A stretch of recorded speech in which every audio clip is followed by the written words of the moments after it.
మొన్నటి వరకు కూడా రాజేంద్రన్న అక్కడ ఉన్నా లేకపోయినా పార్టీ కోసం సిద్ధాంతం కోసం 100% 100% టైం కేటాయించి మేము అక్కడ పూర్తి స్థాయిలో పనిచేయడం జరిగింది. సడన్ గా నేను ఈ రాజీనామా నిర్ణయం తీసుకోవడానికి గల కారణం మాత్రమే చెప్పి ముగిస్తా, అంతకంటే ఎక్కువ మాట్లాడే టైం లేదు. కాబట్టి మొన్న మా బీజేపీ నాయకుని వాళ్ళ కూతురు ఫంక్షన్ ఉంటే మేము జమ్మికుంట గ్రామానికి వెళ్ళడం జరిగింది, కూరపల్లి.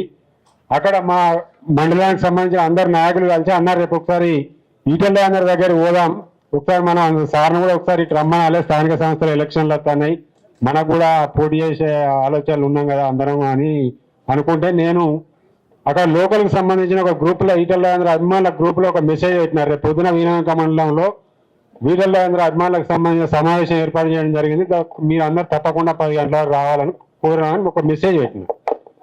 ఆ మెసేజ్ని మా వినాయక మండలానికి సంబంధించిన ఒక చిల్లరగా ఉంటాడు అక్కడ పార్టీకి సంబంధించిన వాడే, వానికి వాడే నేనే మేధావిని అనుకొని ఒక ల్యాప్టాప్, ఒక 2-3 ఫోన్లు, ఇయర్ ఫోన్లు, బ్లూటూత్లు పెట్టుకొని తిరుగుతూ ఉంటాడు బ్యాగులు వేసుకొని.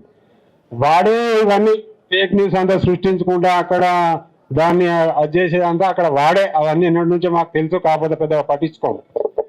నేను పెట్టిన మెసేజ్ స్క్రీన్ షాట్ తీసి దాన్ని బండి సంజయ్ గారికి పంపించిందట. అదేవిధంగా జిల్లా బీజేపీ కార్యవర్గం గ్రూప్లో పెట్టి దాని కింద ఒక మెసేజ్ పెట్టిండు వాడు. నేనంటే తులసివనంలో గంజాయి మొక్క లాంటి అని ఒక మెసేజ్ పెట్టి, నేను సాయంత్రం పూట వాట్సాప్ ఆన్ చేయగానే ఫస్ట్ నాకు అదే మెసేజ్ నాకు కనబడగానే నాకు అనిపించింది, ఎందుకు ఈ సైకో వాళ్ళతోటి ఎన్ని రోజులు కొట్లాడతాం, ఎన్ని రోజులు కొట్టాడినా వాళ్ళు మారరు, వాళ్ళ పుట్టుకనే సైకో గుణాలతో పుడతారు కాబట్టి వాళ్ళు మారే అవకాశం ఉండదు, మనం ఎన్ని రోజులు ఇలా వీళ్ళతో కొట్లాడి కూడా వేస్ట్ అని అనిపించింది.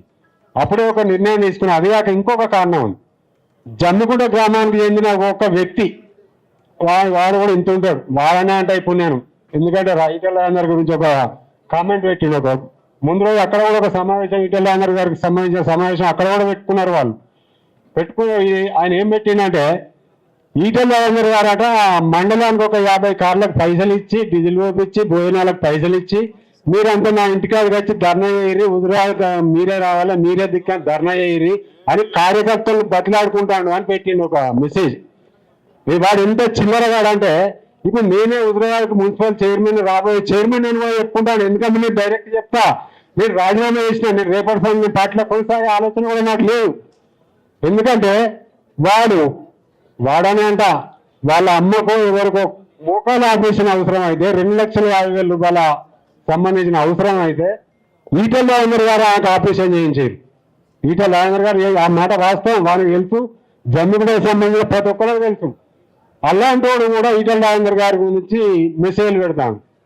అందుకని ఇవన్నీ చూసి బాగా అనిపించింది. నేను రాజీనామా నిర్ణయం తీసుకొని, నేను ఈటెల రాజేందర్ గారు కూడా చెప్పేవారు ఎట్లా వద్దంటారని కూడా చెప్పగానే నేను డైరెక్ట్ ప్రెస్గా వాళ్ళకి ప్రకటన పంపించి చేసిన. అదేవిధంగా మొన్న బండి సంజయ్ గారు హుజరాబాద్లో సైకిళ్ళ పంపిణీ కార్యక్రమం ఉండే, నాకు గత 3 నెలల నుంచి ఇన్ఫర్మేషన్ ఇస్తలేరు.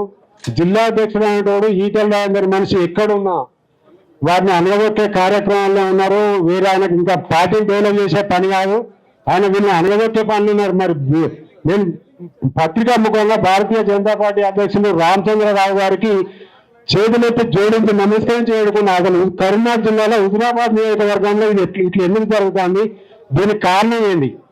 ఈటెల రాజేందర్ గారిని హుజరాబాద్ నుండి హుజరాబాద్ ప్రజలకు దూరం చేయాలనే పని మాత్రమే చెప్పారు తప్ప పార్టీ పని అక్కడ జరుగుతలేదు.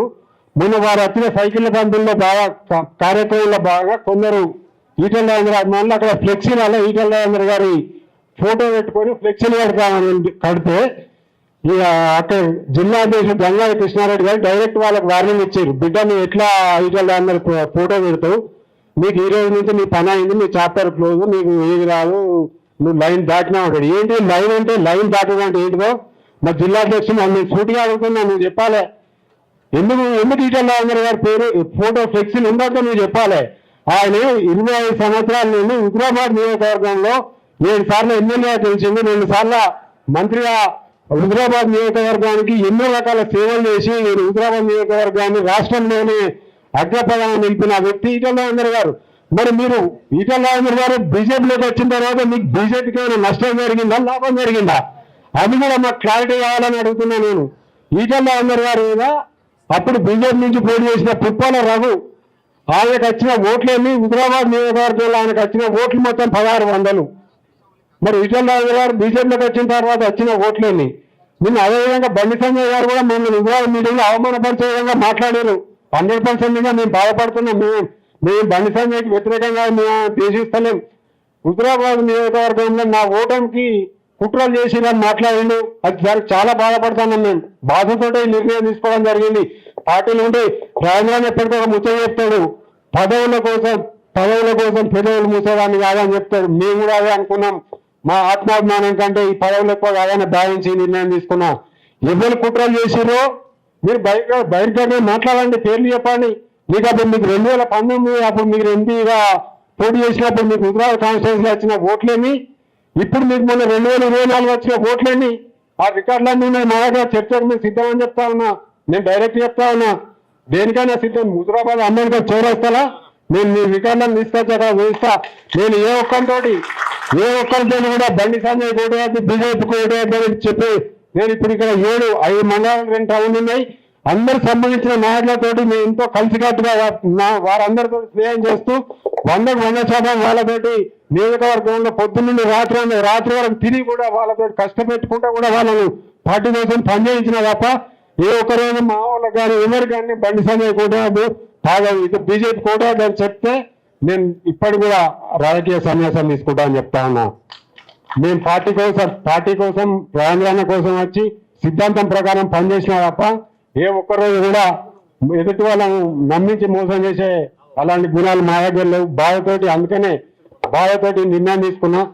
ఇప్పటికి కూడా నేను పత్రికా ముఖంగా ఒకటే విజ్ఞప్తి చేస్తా ఉన్నా రాష్ట్ర అధినాయకత్వానికి, మీరు ఇప్పటికైనా రామచంద్రరావు గారు మొన్ననే కొత్తగా రాష్ట్ర అధ్యక్షుడిగా నియామకం కావడం జరిగింది. మీరు ఇప్పటికైనా ఒకసారి కరీంనగర్ జిల్లా పైన దృష్టి కేంద్రీకరించి ఎందుకు ఇక్కడ హుజరాబాద్ లో ఈ విధంగా జరుగుతా ఉందో మరొకసారి మీరు వచ్చి అక్కడ సమయం ఇచ్చి కేటాయిస్తే మా బాధలు మేము చెప్పుకుంటాము. ఎవరి తప్ప మీరు నిర్ణయించి అక్కడ పార్టీని ఈ వర్గాలు మరి ఈటల వర్గం, సంజయ్ వర్గం, పాత బీజేపీ, కొత్త బీజేపీ అనే ఇప్పటికి కూడా ఇదే చర్చ నడుస్తూ ఉంది తప్ప మరి ఎన్ని సంవత్సరాల కింద పాత బీజేపీ అయితే నేను అడుగుతా ఉన్నా. ఒక వ్యక్తికి ఓటకు వచ్చిన రోజే బీజేపీలో చేరితేనే అతను పాత బీజేపీ అంతే తప్ప వేరే ఎక్కడి నుంచో వచ్చిన వాడు తర్వాత వచ్చిన వాడు మాత్రం వాడు ఎప్పటికీ వాళ్ళ జన్మంతా కొత్త బీజేపీగానే ఉంటాడు తప్ప వాళ్ళు పాత బీజేపీగా ఉండడు. వాళ్ళకి అవకాశాలు రావాలని చెప్తా ఉన్నారు, డైరెక్ట్ చెప్తా ఉన్నారు. ఇంత పత్రికాముఖంగా ఇవన్నీ ఓపెన్ గా చెప్పుకోకుండా దాదాపు హుజరాబాద్ కాన్స్టిట్యూన్సీలో జరిగేది 100%. అక్కడ జరిగేది జిల్లా అధ్యక్షుడు ఏంది. ఇప్పుడు ఆంధ్రప్రదేశ్ లో గత ఎన్నికలలో లోకేష్ బాబు గారు ఏదో రెడ్ బుక్, ఆరెంజ్ బుక్ అని రాసుకున్నాడు. అదే వ్యవస్థను ఇప్పుడు మా ఇక్కడ గంగాధర కృష్ణారెడ్డి గారు తీసుకొచ్చారు. షామీర్పేటకు ఎవరెవరు పోతారు, ఈటల రాజేందర్ని ఎవరు వెళ్తారు, వాళ్ళతో ఎవరు ఫోటోలు దిగుతారు, ఇవన్నీ ఒక బుక్ లో రాసుకుంటున్నాడు. నేను అడుగుతా ఉన్నా జిల్లా అధ్యక్షుడు కృష్ణారెడ్డి గారు, మీరు రాసుకోవాల్సింది, మీరు ఈ బుక్ లో పేర్లు రాసుకోవాల్సుకుంటే మీకు బుక్కులు సరిపోవన్నా, బుక్కులు సరిపోవు. అంతమంది ఉన్నాం. ఎందుకంటే వేల కుటుంబాలు ఈటల రాజేందర్ గారి సహాయం పొందిన వ్యక్తులు. ఆయన ఒక 15 రోజులు ఆయన చూడకుండా ఉండలేని వ్యక్తులు చాలా మంది ఉన్నారు అక్కడ. అన్నట్టుగా పోదాంపా ఒకసారి వేసి చూసాక నలుగురు కలిసి కారు తీసుకొని కిరాయి తీసుకొని వచ్చి ఆయన చూసి సంబరపడిపోయే వాళ్ళు ఉన్నారు. అలాంటి వాళ్ళను నువ్వు హుజరాబాద్ ప్రజల గుండెల నుంచి తొలగిస్తా అంటావు.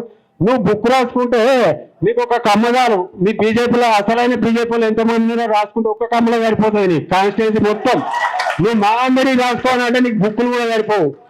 అందుకోసమే హెచ్చరిస్తాను, మేము పార్టీల కోసం పదవుల కోసం పార్టీలకు రాలే. అందుకనే మా ఆత్మగౌరవం కన్నా ఈ పార్టీ పదవులు పార్టీ ముఖ్యం కాదని భావించి నేను అది తప్ప ఒక నిర్ణయం తీసుకున్నా. దానికి మీరు అందరూ కూడా ఇన్ని రోజులు మిమ్మల్ని అందరూ కూడా క్షమించమని కోరుతున్నా. మీ అందరూ కూడా 3 సంవత్సరాలుగా నాకు మీరు అందించిన సహకారాలకు నేను ఎల్లప్పుడూ కృతజ్ఞుడిగా ఉంటానని భావిస్తూ నాకు ఈ అవకాశం ఇచ్చిన మీ అందరికీ ధన్యవాదాలు తెలియజేస్తూ ముగిస్తా ఉన్నాను.